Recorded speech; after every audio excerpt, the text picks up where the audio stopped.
On va en parler parce que le niveau aussi des politiques doit nous interpeller quand on fait la leçon à nos petits Français. Vous lui dites quoi ce matin? Tais-toi.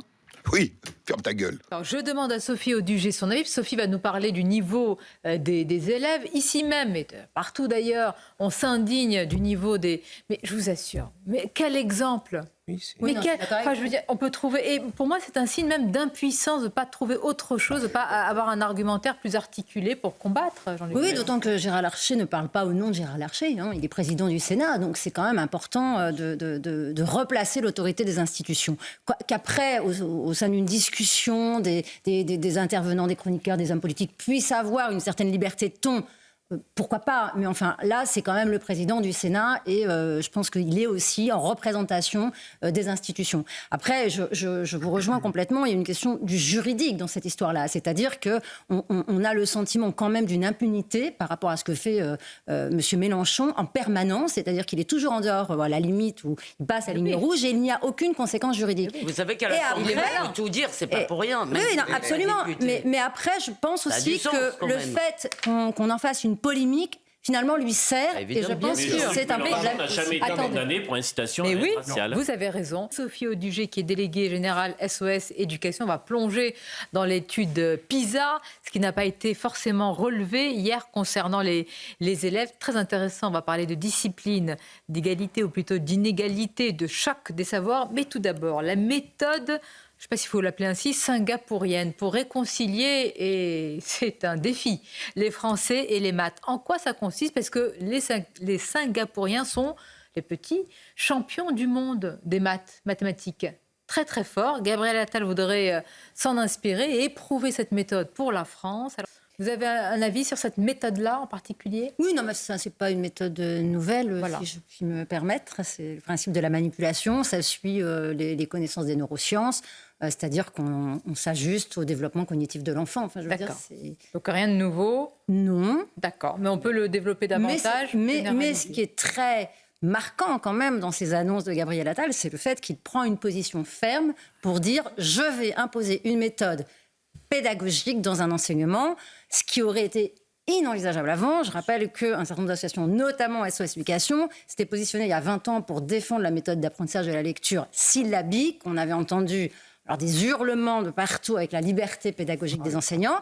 Et là, il faut constater que Gabriel Attal arrive en disant « Eh bien, alors, on va donner une méthode de lecture, une méthode d'apprentissage des mathématiques. On va même faire des manuels qui seront produits par l'Éducation nationale, financés par l'Éducation nationale. » C'est pas rien. Vous voulez dire qu'un c'est une révolution. Vous voulez dire qu'un ministre serait prêt à diriger son ministère?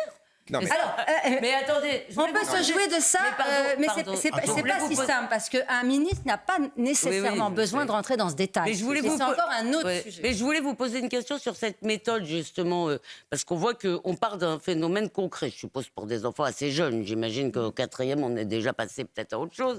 Mais est-ce que ça ne va pas à l'encontre du fantasme numérique et virtuel, si vous voulez, qu'ont un certain nombre d'enseignants qui veulent absolument qu'il y ait du virtuel partout, en fait, qui nous éloigne du concret? Pas forcément. Attention, il a annoncé, Gabriel Attal, que je crois que c'est chaque lycéen qui va être accompagné d'un logiciel de l'intelligence artificielle. Oui, alors ça, on pourra en parler, parce que les écrans dans l'apprentissage, on sait que ça ne marche pas. Sophie Audugé, cette étude PISA, est-ce qu'on peut dire que pour la France, c'est un peu pardonnez-moi, la débandade, c'est une déculottée pour vous? Oui, voilà, il faut être clair, effectivement, les annonces ont été très bien perçues, mais vous avez raison, on a quand même passé sous silence des résultats absolument catastrophiques, historiquement catastrophiques. C'est-à-dire qu'on a chuté comme ça n'a jamais été le cas depuis 20 ans, c'est-à-dire depuis la création de PISA. Ce qui n'est pas neutre. Et ce qui est d'ailleurs assez troublant, c'est que quand Gabriel Attal démarre sa conférence de presse, il commence par dire « alors tout va très bien, le président Macron a une politique extrêmement claire qui va porter ses fruits, bientôt vous verrez ». Alors qu'en parallèle, on annonce donc une chute catastrophique. Alors évidemment, on baisse partout, en mathématiques, en français. Le CDE précise bien que pour ce qui est de la France, ces chutes ne sont pas du tout conjoncturelles, c'est-à-dire par rapport au Covid, elles sont bien structurelles. On chute 2 fois plus vite que les autres, a priori en moyenne. 2 fois plus vite. deux fois plus vite que les autres. C'est-à-dire qu'on est vraiment dans une dégringolade très importante. Quand on se réfère à des moyennes, il faut toujours rappeler que les moyennes, c'est la moyenne faite sur 81 pays, donc plus de la moitié sont des pays qui sont beaucoup moins développés que nous économiquement. Ce qui est très important, et vous l'avez un petit peu évoqué, c'est que dans cette présentation, il est quand même rappelé que 67% des élèves scolarisés en France ont un principal qui évoque que les enseignements ont été entravés par le manque d'enseignants. D'accord ? 67%, ce qui est par rapport à la moyenne des autres pays de l'OCDE, 17%. Donc on voit bien l'écart majeur. Ce qu'on met également en évidence dans cette étude, c'est que 30% des élèves scolarisés en France ont reçu un enseignement dispensé par un professeur qui était soit inadéquat, soit pas assez formé. C'est vrai. C'est également à comparer avec 11% dans la moyenne des pays de l'OCDE. Donc on voit bien qu'il y a un énorme problème. Un énorme problème également en France que martèle l'OCDE, c'est pas nouveau. Mais là, on sent vraiment que l'OCDE va même plus loin que d'habitude, c'est-à-dire qu'elle attaque presque la politique de l'éducation française. C'est notre incapacité à enrayer le lien entre le niveau social des parents et les enfants défavorisés. Et ça se traduit d'une manière quand même très importante. Je vais vous donner un exemple tout bête. En mathématiques, on a 474 points, c'est le niveau qu'on a.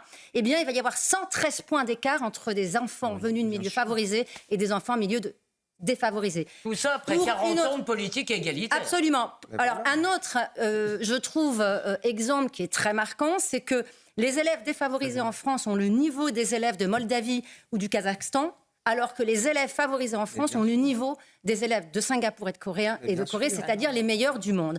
Donc on voit bien là qu'il y a un enjeu manifeste, et même si les mesures proposées par Gabriel Attal, auxquelles nous soutenons à 100%, il faut reconnaître le manque de propositions pour ce problème franco-français qui est majeur. Et également, il y a deux autres éléments qui me semblent très importants à partager avec vous. Alors, la discipline, mais aussi et avant, je dirais que l'OCDE présente une analyse intéressante sur le sentiment d'appartenance scolaire.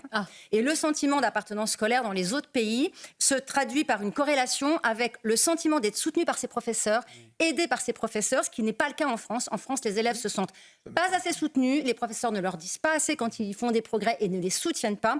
Et puis, le sentiment de sécurité. C'est-à-dire qu'en France, l'OCDE traduit également que le sentiment de sécurité des élèves est bien plus bas qu'ailleurs. Et ce sentiment de sécurité, il porte dans l'établissement, mais également ce qu'on appelle en dehors de l'établissement, c'est-à-dire sur le chemin de l'école et tout le périscolaire. Donc tout ça, ce sont des éléments dont Gabriel Attal n'a pas du tout parlé. Noir, c'est noir, là. Mais fidèle à la réalité. C'est passionnant. Oui, mais bien sûr. Non, mais ça peut être des... on voit là. Ça n'empêche pas que les mesures, pardon Kevin, mais je veux qu'il n'y ait aucun doute sur cette question, que les mesures prises et annoncées par Gabriel Attal sont de très bonnes mesures, Évidemment. que c'est une main de fer dans un gant de velours et qu'on en a besoin. Oui. Voilà. Sophie, juste précision, parce que vous avez les détails et les faits sur ce qu'a dit Olivier d'Artigueul. Oui, je pense qu'il faut être très vigilant, notamment quand on a évoqué, j'ai vu pas mal de médias dire Gabriel Attal présente une politique de droite pour l'école. Non mais, pardon. Enfin, je veux dire, moi j'ai un énorme problème, c'est-à-dire que si on se fixe comme exigence qu'à la fin du CM2, un enfant sache lire, écrire, compter, si ça c'est une politique de droite, c'est quoi la politique de gauche en fait ? La politique de gauche aujourd'hui qui a tué l'école, c'est celle qui a considéré qu'on devait trouver des excuses aux enfants des milieux défavorisés pour ne pas apprendre. Bravo. Et la meilleure chose qu'on peut faire pour des enfants qui viennent de milieux défavorisés, c'est compenser ce qu'ils n'ont pas à la maison. Mais la droite a été autant aux affaires que la gauche que sur les dernières Je années. ne dis pas ça. Je ne dis pas ça. Je dis que traduire. Non, mais je ne dis pas ça et c'est pas mon sujet. Ce que je dis, c'est quand on a des politiques aujourd'hui de gauche. Et je rappelle quand même que dans le programme de gauche des élections présidentielles de 2017, le seul parti qui écrivait que quand on disait que l'école n'allait pas bien et que le niveau était faible, c'était pour créer de la peur dans les familles, c'était quand même le parti socialiste. Ça, on peut le retrouver, c'est facile. Donc moi, ce que je pense aujourd'hui, c'est Gabriel Attal, qui n'est pas un homme politique de droite, évidemment, qui est un homme politique plutôt... Il est pragmatique. Non, c'est un homme, c'est un centriste. C'est un centriste qui... Par contre, et je pense que c'est important. Non, mais c'est important. C'est la définition d'un centriste. Non, mais moi je pense que cette histoire de fracture entre ceux qui défendent l'enfant, ceux qui défendent la famille, ceux qui défendent les apprentissages des fondamentaux sont des gens de droite. C'est en fait ceux qui ont un tel capital culturel qu'ils peuvent compenser à la maison ce qu'on ne va pas donner à leur enfant à l'école.